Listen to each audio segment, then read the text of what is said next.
My name is Dieter P. Pamunag. I'm from Banisilan, North Cotabato. I'm first year college of IBA Mindanao. Ang napili kong historical figure ay kay Jose Rizal. Dahil si Jose Rizal ay nung bata pa siya ay mahilig na siyang magsulat at magbasa. Ang unang nagturo sa kanya ay ang kanyang ina na si Dona Teodora Alonzo Realunda. Ang ina ni Rizal na siyang unang guro at nagturo kung paano sumulat, at siya ang nagturo kay Rizal ng alpabito at pagmamahal sa pagbabasa. Ngayon, babasahin ko naman ang dalawang nobela na isinulat ni Jose Rizal. Una, Noli Me Tangere. Isinulat niya noong 1887. Noli Me Tangere, isang nobelang naglalantad ng kaliwalian at pag-aapi.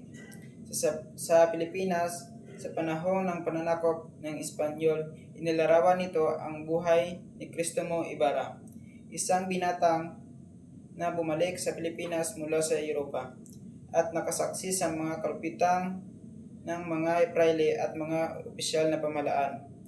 At babasahin ko naman yun ang ikalawa, El Filibusterismo. Isinulat niya noong 1891. El Filibusterismo ang kasunod na nobela ng Noli Me Tangere, mas radikal at madilim.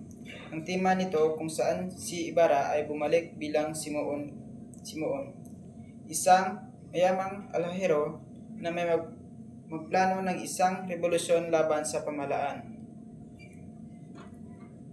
At babasahin ko naman ngayon ang dalawang tula na isinulat ni Jose Rizal.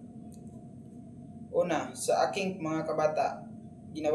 Isinulat niya noong 1869. Sa Aking Mga Kabata, isang tulang isinulat ni Rizal noong siya ay 8 taong gulang pa lamang. Nagtataguyod ng pamahalaan sa sariling wika. Ikalawa, Mi Ultimo Adios.